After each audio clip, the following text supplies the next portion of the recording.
Shalom and welcome to another in our series of podcasts from Temple Beth a dynamic center for conservative Judaism in Los Angeles. This is a recording of Rabbi Avi Havivi's weekly Siddur class. By request, we will talk about HaNissim, and I feel like people who remember well, people like Larry Herman, for example, will say, oh, we did all this last year. So, but maybe you forgot some little piece of it. Maybe I have something slightly new. Okay, so we're going to look at HaNissim, page 42 in the Slim Shalom, page 116 in the Sim Shalom. I was in Beth this Shabbat morning for Bat Mitzvah. There on Shabbat morning, they announced 3 pages. It's really confusing. three different Siddurim. In Talmudic times, in the Tosefta, actually, which is a Tannaitic document, meaning it's sort of parallel to the Mishnah, but not in the Mishnah, it already says one should mention Hanukkah and Purim in Birkat Hoda'ah, the blessing of gratitude, and it does not specify the text. Okay, so that means going back to the year 200, 250 is the tradition that one ought to mention something about Hanukkah or Purim on the appropriate day in this bracha. There's a line or two of the text in Masechet Sofrim, which is so-called one of the minor Talmudic tractates, which is about the year 600-ish. And then by the time we get to the first Siddur of Rav Amram Gaon, which is in, 850, 875, hold on, I have to let someone in, Meyer. By the time we get to Rav Amram Siddur 850, 875, HaNissim is pretty much there as we know it, with pretty similar wording to what we have. Okay? So that means during Talmudic times, there was already a tradition. You're supposed to add something in this bracha for Hanukkah, and by Gaonic times in the 800s, we pretty much have the text we have. How it evolved and how it got to be there, as per usual, we know nothing about that. The text is very similar in all Siddur traditions with little minor word variations in wordings here and there. Last year, we got into a long discussion, Larry, about Bayamim Hahem Uvazman Hazeh, and we said that was made up by some modern people in Israel, but actually that is in some of the old original Siddur traditions, I discovered when I did more research. So we're going to take a quick look, and then we're going to look at 2 other texts. That's my agenda for today. And we're not going to analyze every single word in HaNissim. We're just going to try to get the general gist of it. Okay? And what does al mean? Al means for. So to understand F-O-R. So to understand this grammatically, we have to go back to Modim and understand that this is a prayer stuck in the middle of a bracha. And in Modim, we say, we thank you, God, al chayenu, hamsurim biadecha, for our lives, ve'al nishmotenu, and for our souls, ve'al nisecha, and for your miracles. And then we add, as if we're grammatically in the middle of a sentence, al HaNissim, for the miracles. So we're in the middle of a sentence, grammatically and conceptually. We thank you, God, for our lives. If you go track back into Modim, the thank you prayer. We thank you, God, for our lives, for our souls, for all the daily miracles. Al HaNissim, for the miracles and the salvation and the mighty acts and the savings and the wars. Shasita lavotena bayamim hahem bazman hazeh, or uvazman hazeh, although most traditions say bayamim hahem bazman hazeh, which means in those days at this time of year. Okay? We had a discussion last year about, does that mean when we say uvazman hazeh, which is not the regular Ashkenazi text, even though it's in the Slim Shalom, does that mean you did miracles for us in those days and today? Okay, but that's not the common text. It's you did for our ancestors at this time many years ago is what that means. Okay, so for the miracles. So we thank you, God, back to Modim, for our lives, for our souls, for our daily miracles. And now we add for the miracles, the saving, the wars, the salvation that you did for our ancestors at this time long ago. That's the introductory paragraph.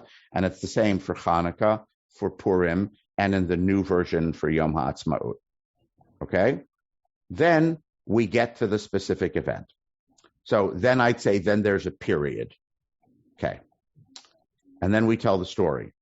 In the days of Matityahu and his sons, when the wicked Greek Empire stood up against your people Israel to force them to stop learning Torah and stop doing mitzvot, Ve'ata b'rachamecha harabim, you in your great mercy, and now we see the rhythm of the poetry, amarta lahem be'et zaratam, ravta et rivam, danta et dinam, nakanta et nikmatam. If it seems to rhyme, it's because it's supposed to rhyme, right? You fought their battle, you judged their judgment, you revenged their revenge.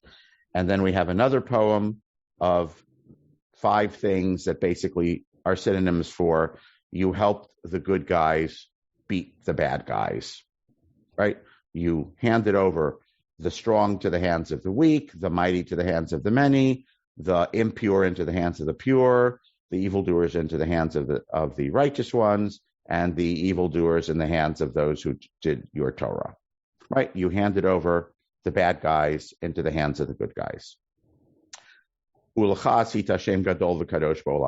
And you made a great name for yourself. The implication is by doing this, by having the small, intrepid, persecuted band of the Jewish people in Eretz Israel beat the big bad Seleucid war machine, you, Hashem, made a great reputation for yourself for doing this, right? Which sort of harks back to things in the Torah, right? Like the crossing of the Red Sea is something that accrues to God's reputation, that God made such miracles and people hear about such miracles. So it's a similar kind of idea, I think.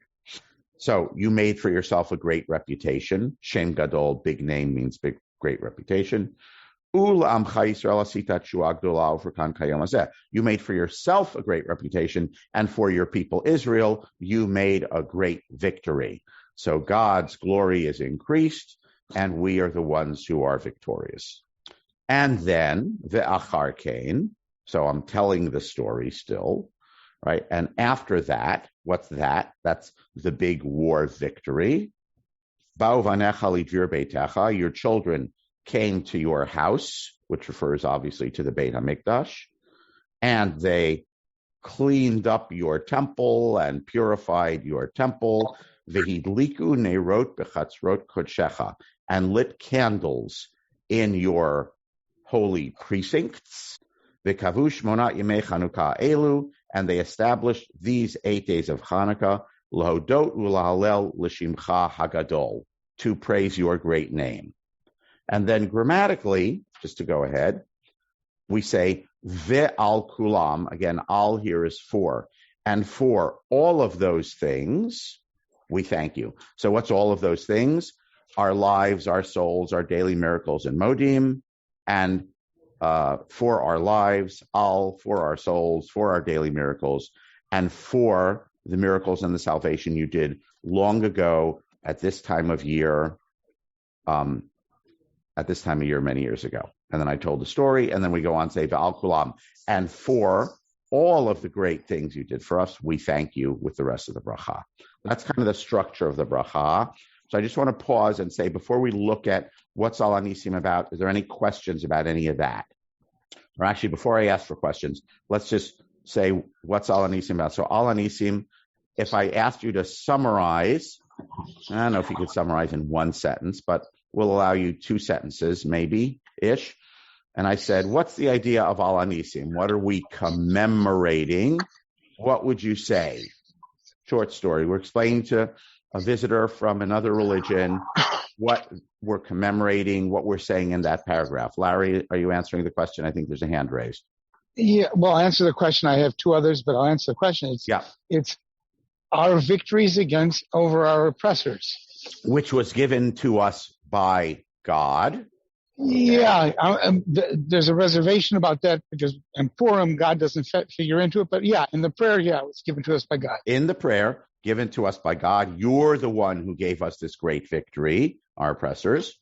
And after that, and then we say, and after that victory, they went and they purified the temple and they lit lights and they established these 8 days of Hanukkah, the purpose of which is to praise you, which we just did in the words of Hallel, for example. In other words, the establishment of this holiday is established as an act of praise and gratitude for you, for the great victory that you gave us.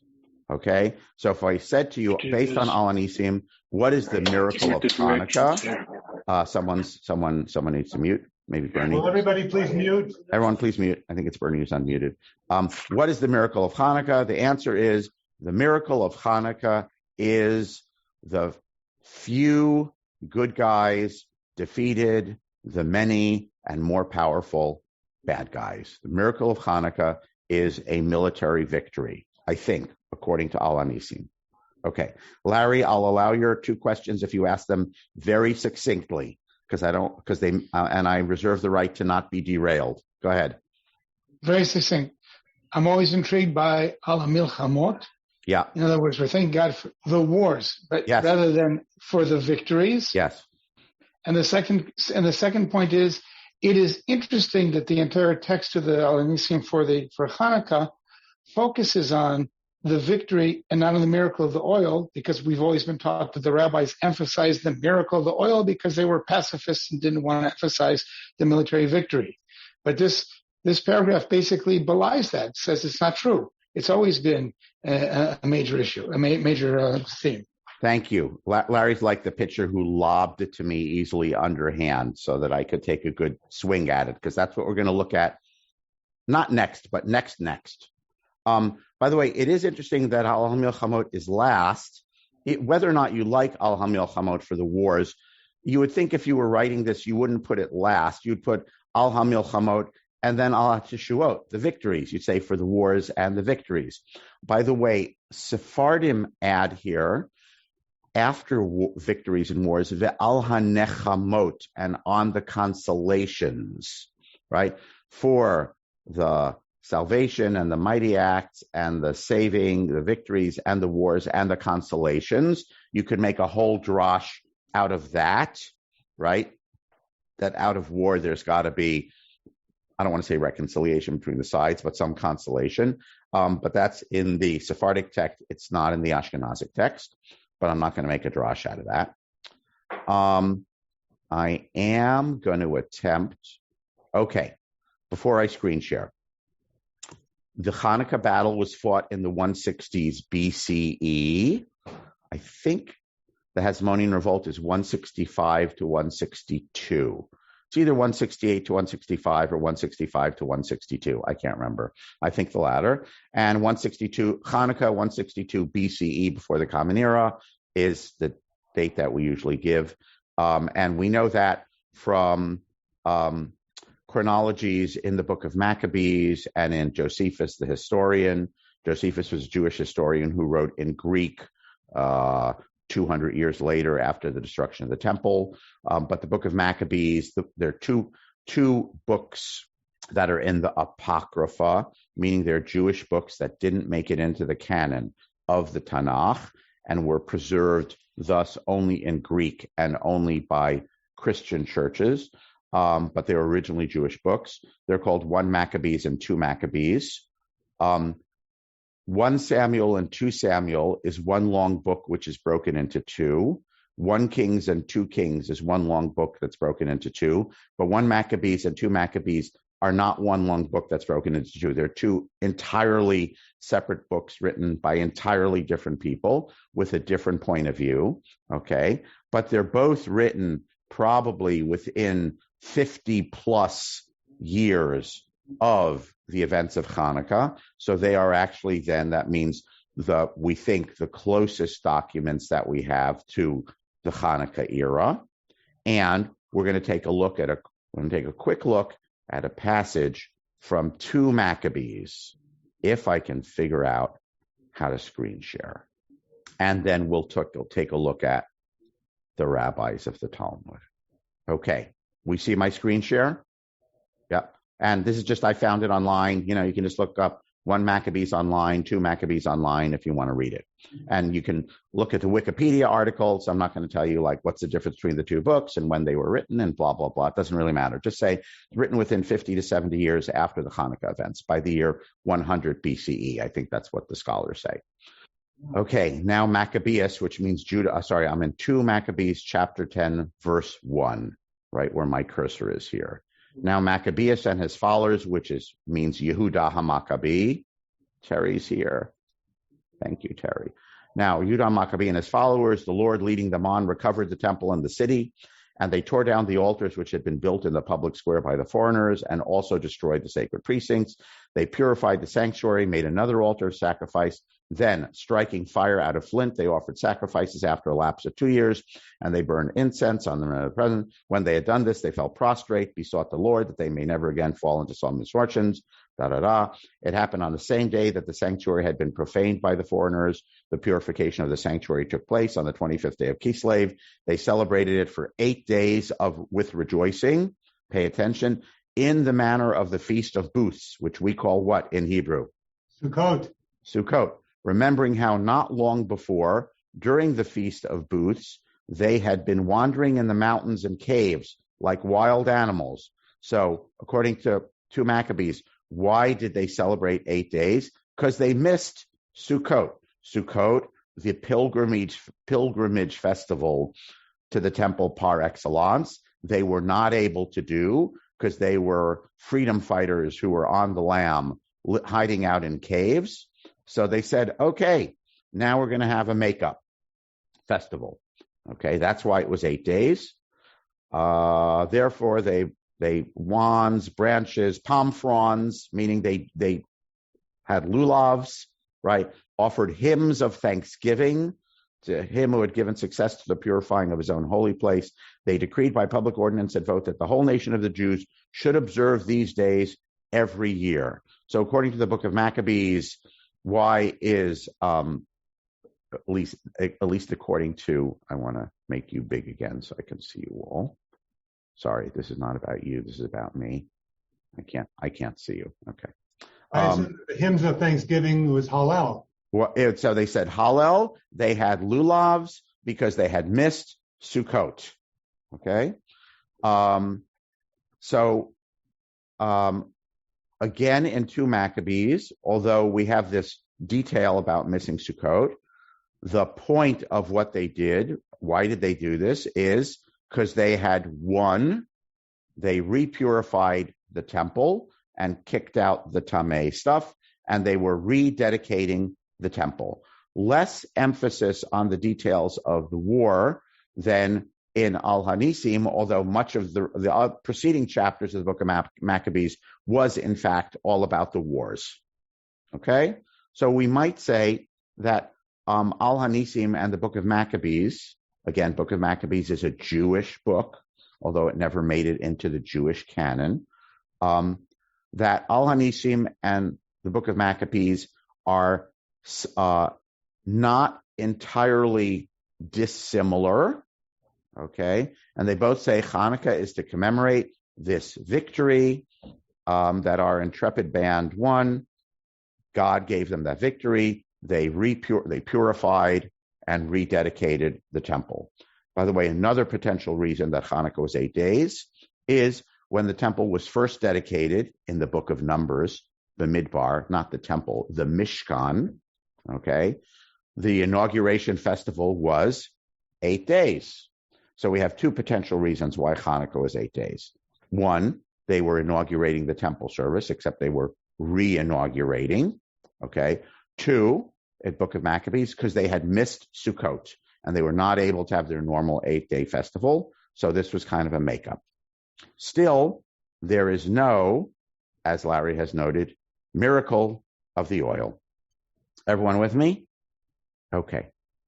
I'm screen sharing. Do you see Tractate Shabbat 21b?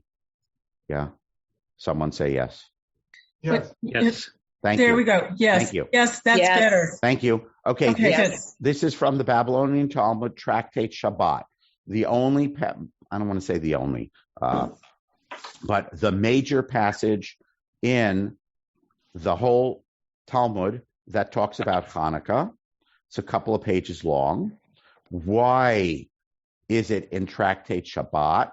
Because there's a long passage about what substances, what oils you're allowed to use to light your Shabbat lights that you light Erev Shabbat, which of course they didn't like candles like we have. Back then they had oil lamps. So it's about what kinds of oil substances you're allowed to use for Shabbat or for Hanukkah. So the context is lighting oil lamps, right? And it says Shabbat and Hanukkah, and then talks about how long it has to light, how long it has to last for on Hanukkah. And then this very odd thing, which every rabbi who's ever taught rabbinic sources teaches this, on Hanukkah teaches this passage. My Hanukkah, after they have about, I don't know, a page or two of discussion about what oils you can use or can't use on Shabbat and Hanukkah, then they say, so what is Hanukkah? Which is very odd, right? So we might understand this to mean sort of like, so what is Hanukkah about? So the rabbis take it for granted that there is Hanukkah because they're talking all about what candles you can use or can't use. And then they pause and they say, well, so what is Hanukkah? Okay. Because the Gemara answers, as the sages taught in Megillat Ta'anit. Don't worry about what that is. That's another Jewish source. On the 25th day of Kislev, the days of Hanukkah are 8. One may not eulogize on them and one may not fast on them, meaning they're days of joy. You cannot turn them into days of mourning. What is the reason? When the Greeks entered the sanctuary, they defiled all the oils that were in the sanctuary by touching them. And when the Hasmonean monarchy overcame them and emerged victorious over them, they searched and found only one cruse of oil that was placed with the seal of the high priest, undisturbed by the Greeks, and there's sufficient oil there to light the candelabrum for only 1 day. A miracle occurred, and they lit the candelabrum from it 8 days. The next year, the sages instituted those days and made them holidays with recitation of Hallel and special thanksgiving in prayer and blessing. That's the whole story of Hanukkah in the Talmud. That's it. Okay? So, although it does say the Hasmoneans beat the Greeks, it obviously does not dwell with many synonyms and rhyming words about the victory of the good guys over the bad guys, the few over the many. There's nothing about the battles and the mighty acts and all the stuff that HaNissim sort of heaps up over and over again. There is the purifying of the temple, and there's the oil that burned miraculously for 8 days. So the next year they said, we got to make a festival to commemorate this miracle, which is the burning of the oil for 8 days. So if we could just take a step back, all 3 Jewish sources that we looked at talk about that, know that there's an 8-day festival of Hanukkah. Maccabees, I'm gonna say that sentence differently. HaNissim seems to follow the ideology or the idea in the book of Maccabees that the miracle of Hanukkah was a military victory. The sages of the Talmud say the miracle of the Hanukkah was the oil that lit for 8 days. Right? By the way, these are our only core sources about this. So anything you read about this other than this is later. Okay, these are the earliest sources that we have. And HaNissim, again, 600, 700 of the Common Era. So that's written 700 or 800 years after the Hanukkah events. Babylonian Talmud, it's a Tana Rabbanan, which means it's a Baraita or a Tanaitic source. So that source might be from over 300 years after the Hanukkah events. All right. The earliest one we actually have is the book of Maccabees, which didn't make it into our official Jewish canon. So Larry echoed what is sometimes said is to be the party line. The rabbis were uncomfortable or rejected or did not buy into the idea of that Hanukkah is about military victory, and they have an alternative miracle of Hanukkah. They supply an alternative miracle of Hanukkah and why it lasts 8 days. Now, there are historical things in the Talmud about the ancestors of the rabbis, the Pharisees, the Prushim, and the later Hasmonean dynasty did not always get along so well. It's an understatement. The ancestors of the rabbis, the Pharisees, the intellectual ancestors of the rabbis were sometimes actually persecuted by some of the Hasmonean kings. Okay? So you could say that the rabbis have a bad memory of the Hasmoneans, and that's why they don't want to emphasize their military victory. Or the rabbis have a very bad memory of what happens when the Jewish people gets embroiled in revolt, because although Hanukkah was in 165 BCE, 230 years later is the destruction of the temple. 65 years later is the devastating decimation of the Bar Kokhba rebellion, which is probably actually, in terms of population slaughter, worse for the Jews in Eretz Yisrael than the destruction of the temple. It's hard for us to think of it as more devastating because the destruction of the temple, but it may have actually been more devastating for Jewish life in Eretz Yisrael, the Bar Kokhba rebellion, which was 132 to 135 of the Common Era. That's 300 years. So we could say the rabbis have a very bad memory of what happens to the Jewish people in revolt when they try to rise up against their stronger oppressors. There was no miracle in 70, and there was no miracle in 135. So for various reasons, which, the rabbis didn't leave footnotes, so it's just, or a philosophy, it's just, we're hypothesizing. They seem to be not so interested in talking about the miracle of Hanukkah. So the thing that I find interesting is that our assumption, because of lots of stuff that we learned, is that the rabbis decided, whoever they were and however they decided, what should be in the Siddur. But the evidence of HaNissim is apparently that is not so, because HaNissim is not actually about what the rabbis say Hanukkah is about. HaNissim is actually about what the book of Maccabees says Hanukkah is about. All right? So this raises questions about how much did the sages of the Talmud actually control what was done and said in synagogues? Maybe not as much as we think, right? We efface it and put it all together. The rabbis, they wrote the Siddur and they decided when you bow and all this kind of stuff. But maybe there were different forces, or maybe there were different groups of rabbis, right? And there's kind of one stream that controls the Hanukkah story version in the Babylonian Talmud, and another stream that didn't get that memo. So whether that means HaNissim is written by other rabbis or non-rabbis, right? Who would be people who would be deciding what is said in shul if it wasn't the sages of the Talmud? That's actually that's a question that we don't really have an answer to, okay? But we know that there were prayer leaders who composed prayers, and maybe they didn't all get the memo that Hanukkah is the story of the miracle of oil for 8 days. Maybe they believed that Hanukkah was the miracle of a military victory.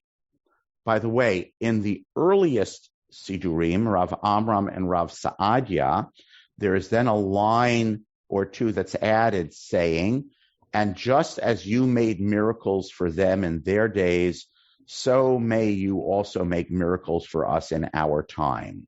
Then there's a debate about that in the halacha, in the Ashkenazi halacha, about 1100, 1200, 1100 to the first few centuries of this millennium.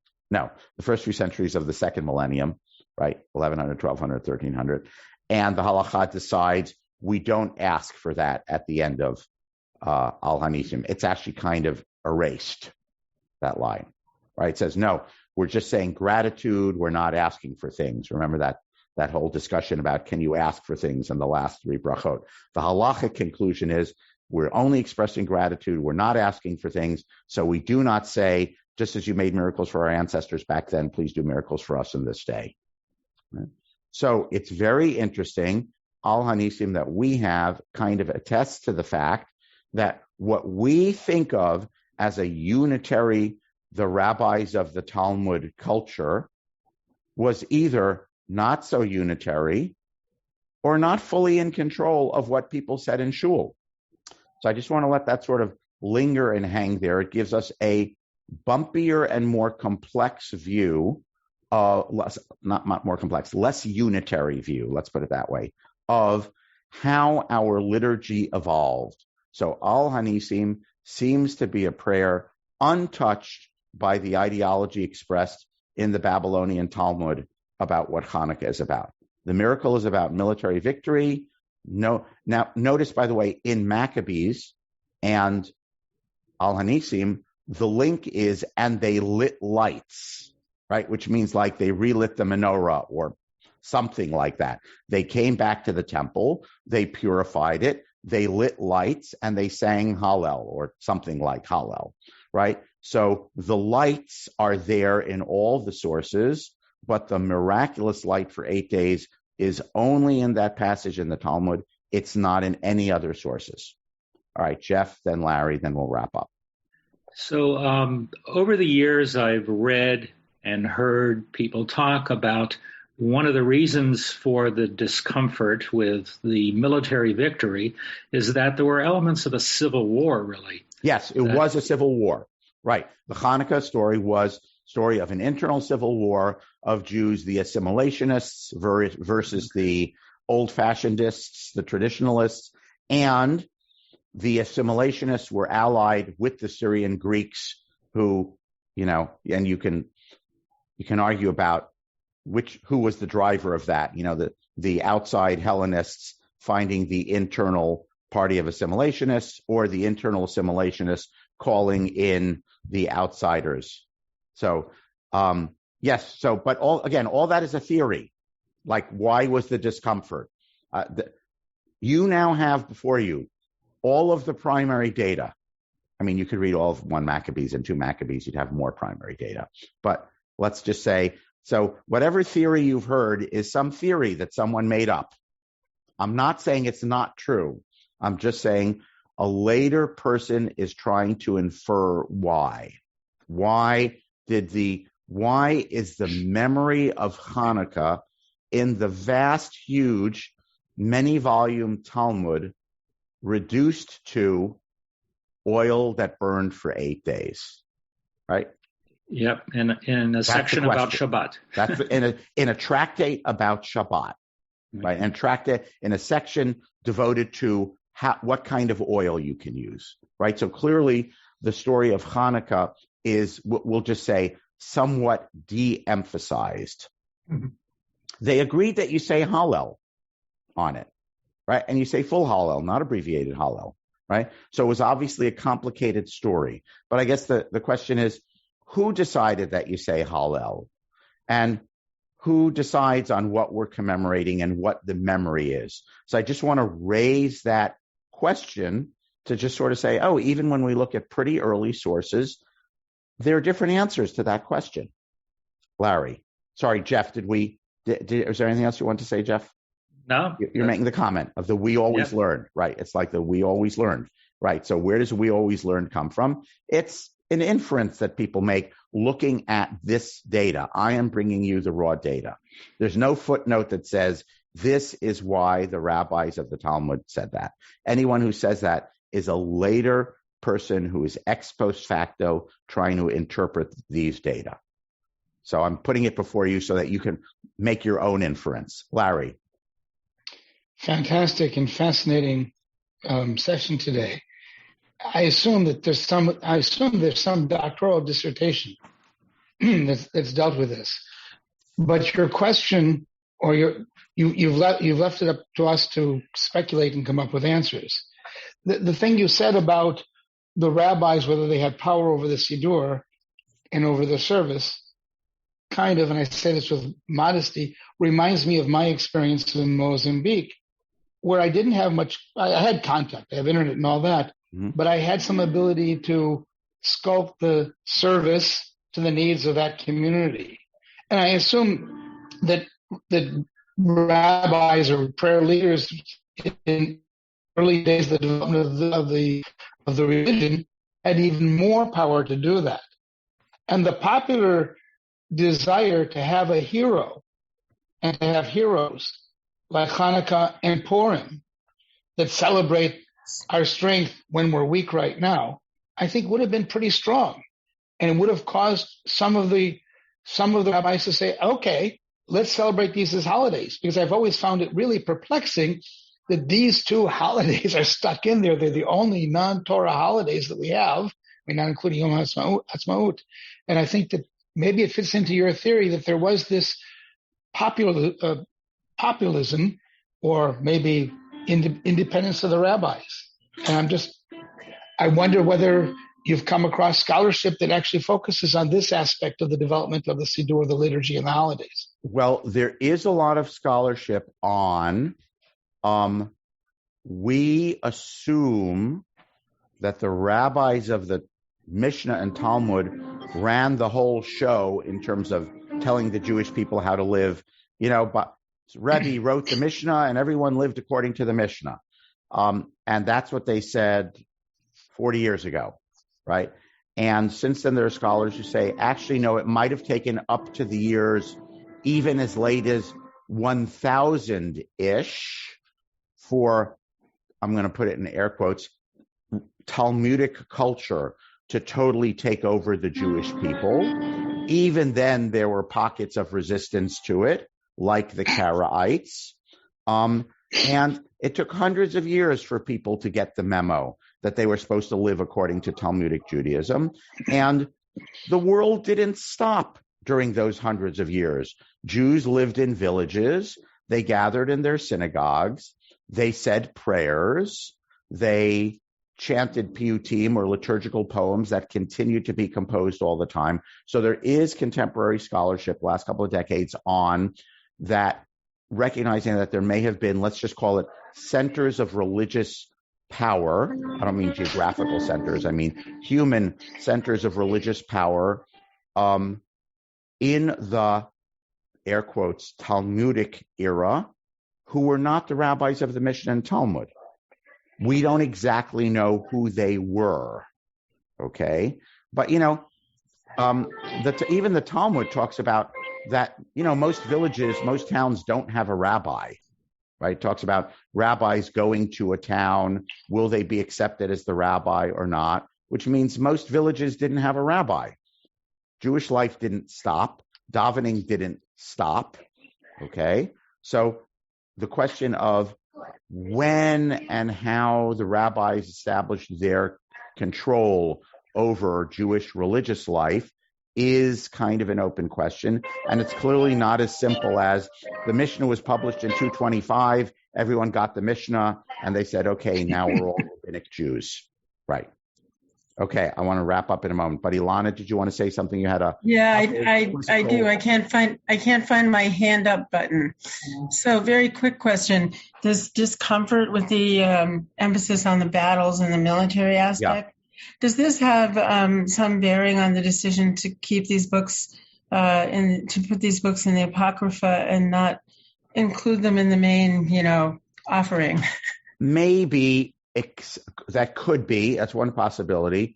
The other, probably the major possibility, not to discount that one, really has to do with lateness. So at a certain point, the canon seems to be closed. Yeah. Most modern scholars say that half of the book of Daniel was actually written during the Maccabean revolt, but it purports to have happened to Daniel, a courtier in Persia who lived 400 years before, and that might be why the book of Daniel snuck in. But we know that there are other Jewish books that are being written then that are not about wars or battles that don't make it into the canon. So it may just have to do with it didn't have the authority of earliness, and the canon was already coming to be accepted. And just one other aspect of that discomfort with the Jews in revolt. Yeah. Could it be that it's not just about how the Jews in revolt get, clobbered at those two later examples, but also this, sort of famous discomfort with Jews as military actors, in the sense that over the centuries could, fuel anti-Semitism, that kind of thing? It could be. So again, what I've sought to do today is we can have our own ideas, or we've learned things about, well, it's because Jews believe da-da-da, the rabbis believe da-da-da. And I just want to sort of leave you with all of these things are not history, they're historiography, meaning how is history written? How is memory enshrined? And who decides what is the point of enshrining a memory, and how does what they choose to remember, what they choose to tell as the story, how does that define for later generations what they say the story is? So the reason I brought you these things to look at today is for us to see that we sometimes take for granted, right? But it's really, we take for granted what the story is, but what we take for granted is based on who chooses to tell the story, what version of the story we've received, how someone decided to tell that version, and then how we interpret why we have this version and not that version, okay? But all of that is left for later generations, our teachers and us, to make inferences about. None of that is actually in the raw data. The Talmud doesn't say, here's why we're not talking about the military victories, right? All that is our speculation. So I want us to speculate tentatively and humbly at 9 a.m. LA time, even as we say, everyone have a happy and light-filled Hanukkah, and God willing, we'll meet again next week and go back to Elohai Netzor. You have been listening to another in our series of podcasts from Temple Beth Am, a dynamic center for conservative Judaism in Los Angeles. If you enjoy these podcasts, we invite you to write a review on the Apple Podcast site or wherever you get your podcasts. For more information about Temple Beth Am Los Angeles, go to tbala.org.